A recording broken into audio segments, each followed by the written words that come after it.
In LA this week, African American Heritage Month kicks off by honoring civic leaders, entertainers, and a legendary Laker, the king of the skyhook. I'm Gil Reyes outside City Hall with reaction from the honorees. I'm Anna Marcos. An ambitious plan to end veteran homelessness in LA County by the end of the year. That story coming up. and it's a throwback to a time when Broadway downtown was the place to be. We take you tonight on Broadway, a celebration of things to come on this historic theater row.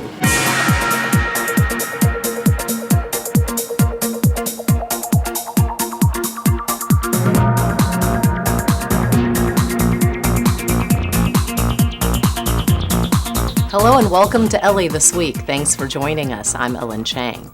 An NBA Hall of Famer and an R&B legend, they're among the honorees at this year's African American Heritage Month celebrations. And as Gil Reyes tells us, famous or not, all the honorees are stars in our City of Angels. I want to thank the members of the Academy, my producer, my director. Dr. George McKenna, a lifelong educator from Washington High School, jokes about the stars who gathered at City Hall. But today, McKenna shines among them, one of 8 awardees honored by the city during this very special month. The most illustrious group of honorees I think we have had in the history of our African American Heritage Month. 'Cause all of me loves all of you. 9-time Grammy Award winner and philanthropist John Legend. He receives the Hope of LA Award. To be honored for the work that I've done and hopefully the work that I'll continue to do is a big honor for me. Honorees, famous or not, they share something in common. They've all strived to help others in the black community. Actress Nia Long, who's pushing to expand opportunities for African American women in Hollywood, talks about her Dream of LA Award. It's bigger than the accomplishments that I've personally made. It's a collective energy from all of us to uplift our community. The message I have is get involved in your city, be a part of it, contribute to it. And understand what not only African Americans have contributed to this city, but all the other cultures who are part of Los Angeles. Other recipients include women's health expert Dr. Edward Savage, also actress and community volunteer Vanessa Bell Calloway. Finally, there's Laker great Kareem Abdul-Jabbar, this year's Lifetime Achievement awardee. The NBA's all-time leading scorer scores even more points through his Skyhook Foundation. It provides summer camp and technology training for underprivileged kids. It has been a success, and we hope to have your cooperation to continue making it a success. I want to thank you. Go Bruins, go Lakers. All right. The celebration then shifted outside, where the cover art for this year's African American Heritage Month calendar was proudly displayed. You can view the calendar plus a rundown of all this month's special events at culturela.org, also laheritagemonth.org. Outside City Hall, Gil Reyes for LA This Week. You can also pick up the calendars at city libraries and council offices. Use them to plan and attend African American cultural events throughout the month. It's an ambitious plan to end veteran homelessness by the end of 2015 and all chronic homelessness by the end of 2016. But is it doable? City officials are now hard at work on the first part of the plan, ending veteran homelessness. Here's Anna Marcos. Sarita Bayonne is finally getting her head above water after finding a home at the Roslyn Hotel, a permanent housing facility for the homeless. Bayonne is a war vet from Desert Storm. She moved to LA for job opportunities, but fell into hard times and became homeless. I have slept in cardboard boxes. I developed a mental illness. I've been through a lot. I've been arrested at least 38 or 42 times for prostitution, drug sales, things that I've never thought that I would ever have to imagine to have done. Sarita is getting a second chance, and now city and federal leaders have signed a pledge to do the same for all homeless vets. The Home for Good initiative, created by United Way and the LA Chamber of Commerce, aims to end veterans' homelessness in LA by the end of the year. Having thousands of people on the street each night is morally wrong. And quite frankly, it's very bad for business. According to U.S. officials, 1% of Americans are veterans, but many of them end up on the streets, suffering from post-traumatic stress disorder, drug, or mental problems. I got shot down twice in Germany. You got shot twice? Yeah, Out on the street, we met several war vets, including this disgruntled World War II pilot who says the U.S. government did nothing for him in spite of his war injuries. And this homeless war vet has done tours in both Iraq and Afghanistan. When we look at how cheap it is to get somebody off the street and to give them the coordinated services that we know how to do versus $20,000 in one weekend in the emergency room, we're financially stupid if we don't end homelessness. The Housing Authority of the City of LA has received funding from the U.S. government to provide homes for more than 1,300 vets and homeless residents. I'm Anna Marcos for LA This Week. The Housing Authority of the City of LA has committed more than 15,000 homes to homeless vets and families, about a quarter of its stock of housing. And that leads us to This Week in Tweets, where the city reported some good news on several fronts. At LA Mayor's office tweeted, Mayor Eric Garcetti promised to end veteran homelessness in 2015. Today, we're proud to announce we're halfway there. To be exact, 3,375 veterans were housed in 2014. However, more work does need to be done, with an estimated 3,154 veterans still living on the streets in LA. Meanwhile, another pat on the back for Los Angeles. According to the LA Department of Water and Power, LA's December water use is nearly 21% less than last year. Way to go, LA. This at a time when the state of California is still experiencing record drought. And Councilman Mike Bonin tweeted this piece of good news. Another internet-based business is moving to LA, adding hundreds of jobs to our city. I'm very proud to have, and he linked this LA Times article announcing that eHarmony has broken up with Santa Monica and is moving to Westwood. You may recall another internet company, Yahoo, also recently announced its move from Santa Monica to LA's Playa Vista neighborhood. Earlier, we talked about housing for the homeless, but building affordable housing for Angelenos has also become a top priority. And 17 years after it was developed, the Harbor Village housing complex in Harbor City has received a major makeover. Yana Kay reports. With its brand new windows, roofs, and exterior paint, the Harbor Village housing complex, located on Harbor Village Drive, has been transformed into a haven for its residents. They remodeled years ago, this one, and it's a little much better, and everybody happy to live in here. City officials, executives, and residents gathered to celebrate the new and improved complex, which features 400 affordable rental units. The improvements include new carpet and flooring, window coverings, refurbished bathrooms, new kitchen counters and garage doors, and appliances, along with several outdoor upgrades. I just love it here, and all of the amenities and the new renovations are excellent. I actually loved it before the renovations, and I love it even more. It was always a nice place for me to live. The improvements were made possible through a successful public-private partnership between Related California, a housing developer, and the Los Angeles Housing Authority. It gives everybody a sense of what the possibilities are when a public-private partnership is done right. You sustain long-term affordability. Officials paid for the improvements by refinancing the facility. The money also helped additional housing developments across the city. I want to have safe, reliable, workable communities where people can enjoy a quality of life and a standard of living that I think they deserve. We're celebrating the fact that we've made significant improvements to the homes, to the grounds, improving the quality of life, creating that sense of place, that sense of community, that sense of pride here at Harbor Village. A sense of community at Harbor Village that officials hope will live on for a long time. I'm Yana Kay for LA This Week. There are more than 4,000 affordable housing units in Council District 15. Broadway downtown bustled with business as several renovated theaters opened their doors to the public. Gil Reyes reports on what's billed as the biggest night on Broadway event to date. Tens of thousands lured to downtown towards the bright lights of Broadway. It's a great event. We should do it every month. It's downtown LA's 7th annual Night on Broadway event.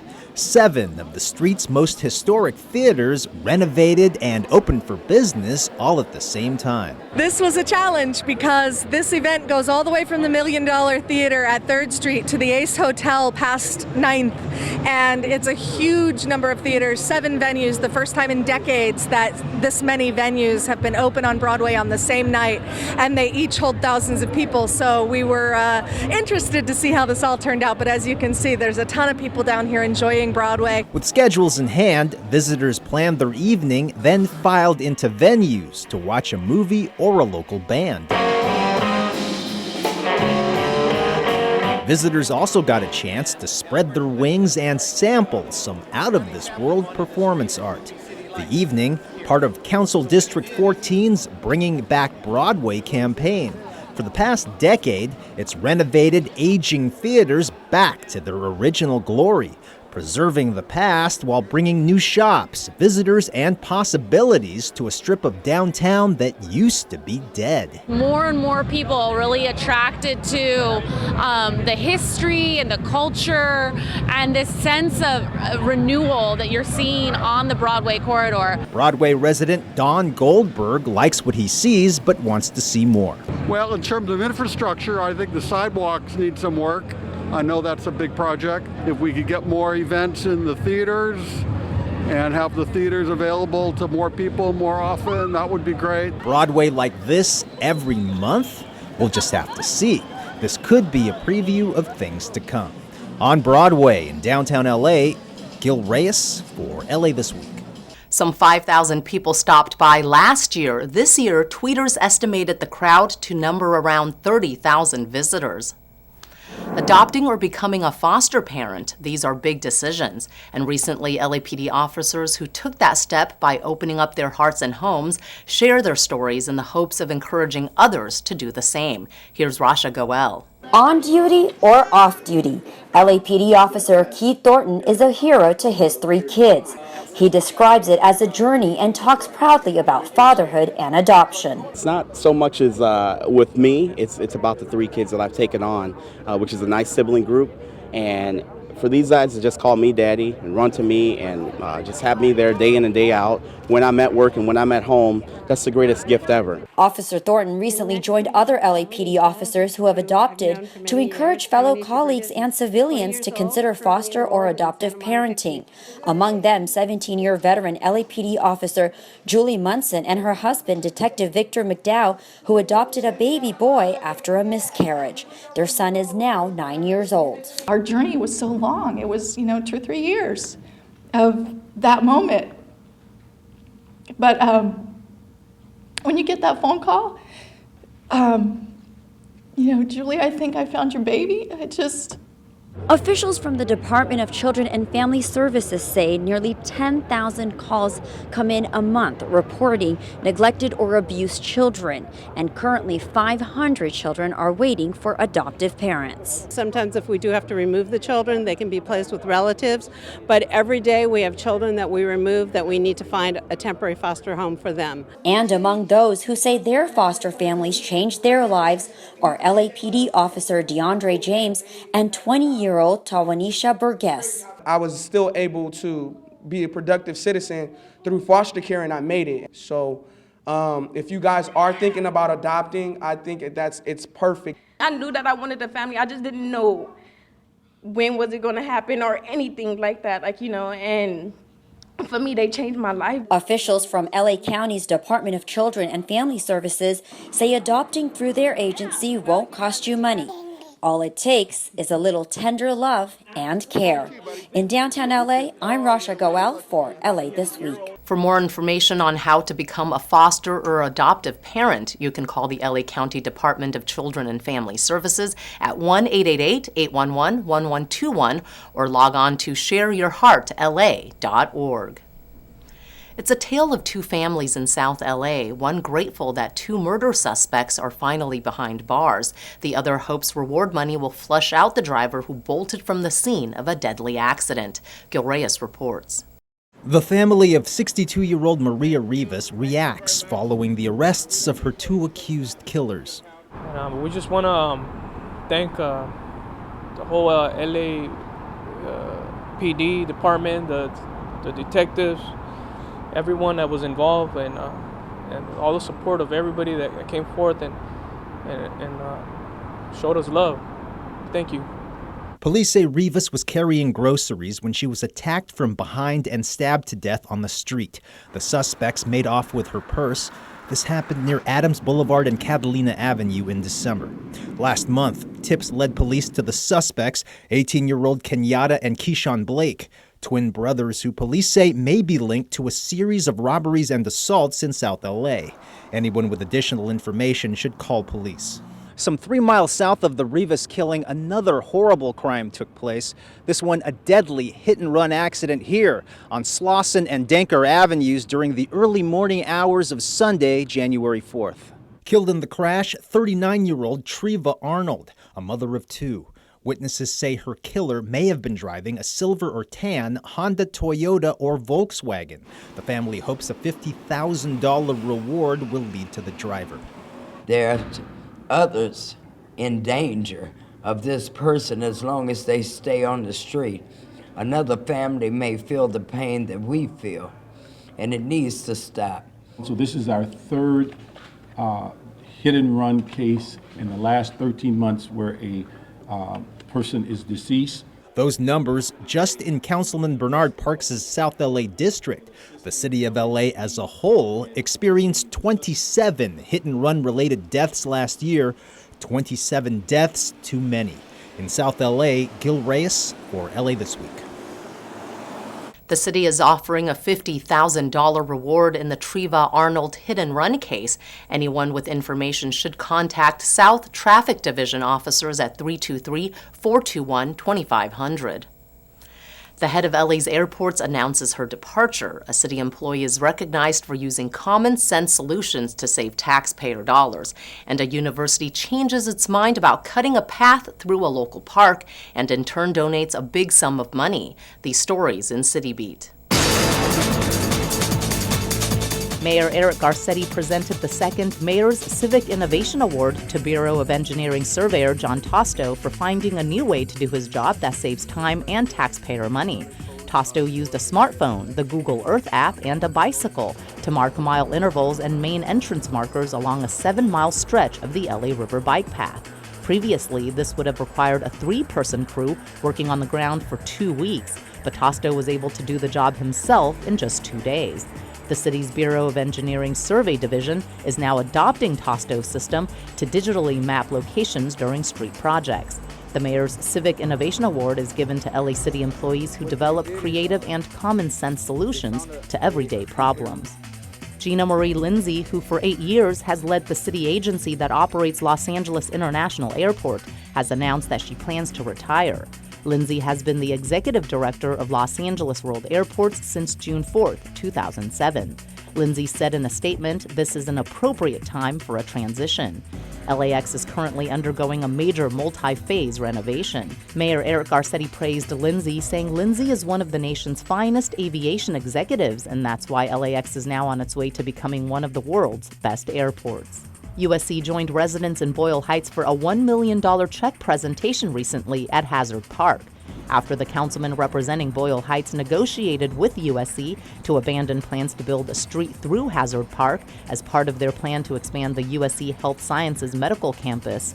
The university turned around and committed more than $1 million to the community in park improvements. The work will include a new jogging path and a new toddler playground. Part of the donation will also include money to support youth sports programming. Struggling authors can use a new platform at the LA City Library to help them get discovered and sell their work. But as Gil Reyes reports, the pages on their books won't be made of paper. Aspiring writers, take note. It's an exciting time to be an author, and it's an exciting time to independently publish. There's a lot of information out there for you if you want to go down this road. Indie author Maggie Marr, known for steamy romance novels like her Hollywood Girls Club series of books, isn't talking fiction. She's at LA Central Library's Mark Taper Forum, telling writers who are unpublished to DIY or do it yourself on Indie Author Day, a day to introduce what's called the Self-E platform. It helps writers find readers. Really using the public library as a platform to have their books be discoverable. Here's how it works. Aspiring writers submit their works for review to the Library Journal. That's a trade publication for librarians. If accepted, the journal curates and promotes their work, sharing it with public libraries nationwide, but not in traditional book form with pages. Digital form, so library members can borrow and read your works on e-books, tablets, and smartphones. And then our software allows for multiple patrons at the same time. As many patrons, the books can go viral. You could gain a following online where fans can purchase your book and any future works. Selfie is a free, non-binding marketing service. And even if the Library Journal rejects your book, it could still be placed in digital format at local libraries in your community. And we have so many talented budding authors here in this community. This is giving them the tool to have their books, their dreams, their stories surfaced all across this country and certainly right here in LA. The creative capital of the world. At LA Central Library in downtown, Gil Reyes for LA This Week. Here's more on how you can submit your book to the Library Journal for review. Simply log on to lapl.org and hit the selfie icon. She's been battered and bruised for years, but now Florence Nightingale shines bright once again. Yana Kay explains. 3, 2, 1. With her unveiling, the newly restored statue of Florence Nightingale, an iconic figure in the nursing profession, returns to her former graceful glory in the same spot she has stood since 1937. It's a really significant, emotional moment, and for the profession of nursing, it means so much. City officials and community members gathered to witness the unveiling at Lincoln Park. Florence Nightingale was a celebrated social activist and laid the foundation for professional nursing. Many former and current nurses say Florence Nightingale set the standards that the profession continues to follow and improve upon today. They say the newly restored statue will serve her memory well. Because she's in a perfect setting, and she should stay there as a beautiful woman in a beautiful spot. Over the years, the statue's hands and the oil lamp she held were severely damaged. It also suffered from hairline fractures, vandalism, and graffiti. So the Department of Recreation and Parks, Cultural Affairs, Councilman Gil Cedillo, and the community came together to get it restored. This particular sculpture acknowledges, recognizes, and helps tell the story of the role, the really important role that nurses play in the human condition. The massive restoration included an intense chemical peel. New molds were also created for her hands, which were structurally reinforced. A wall surrounding the 9-foot stone statue was also built. And to protect her from the elements, the statue has been waterproofed and has been covered with a special coating that makes it easier to remove graffiti without causing any damage.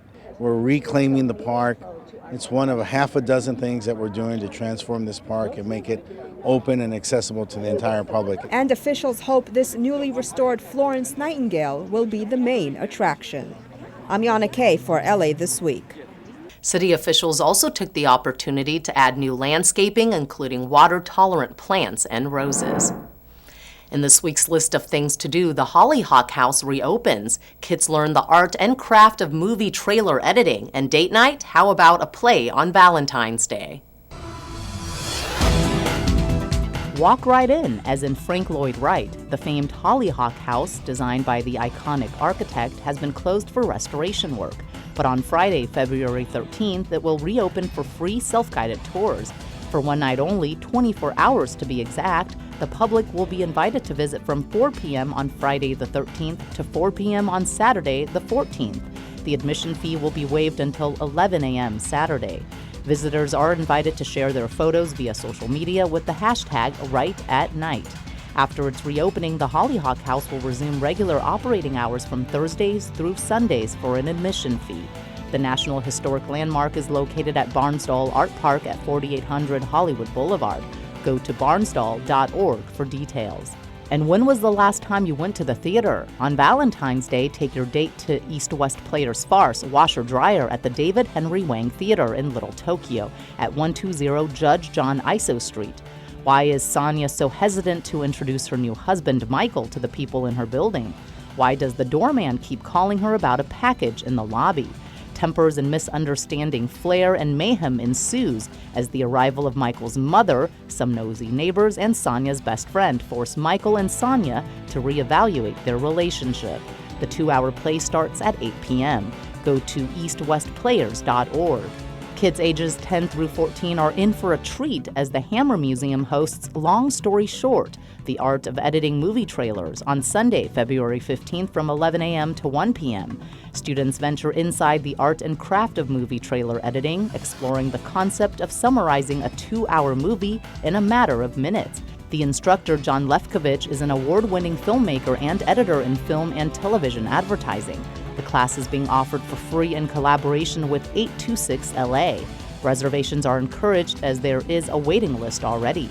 The Hammer Museum is located at 10899 Wilshire Boulevard. Go to workshops.826la.org. And that's a look at some upcoming things to do. When it comes to some of the city's best cycling routes, the Valley may not immediately come to mind, but that could all be changing. This was no race, but a relaxing day of bike riding in the West San Fernando Valley.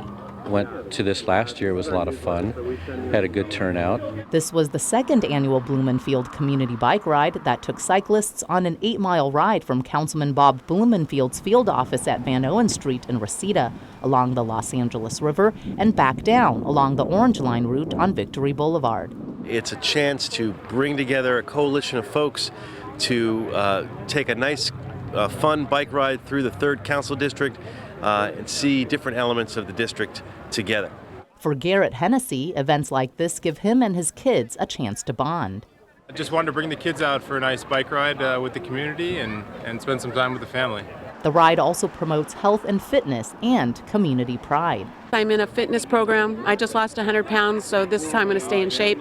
Just have fun and ride around in our community here in Reseda and all over.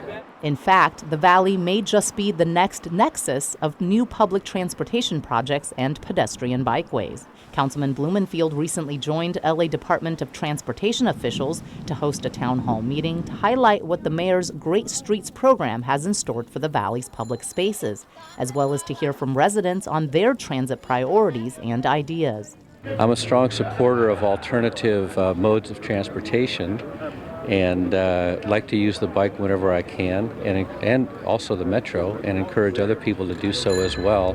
With the next car-free block party, better known as CITYBEAT, coming to the Valley in March for the first time in the event's 4-year history, residents are eager to show off to their neighbors in the South just what their neighborhoods have to offer.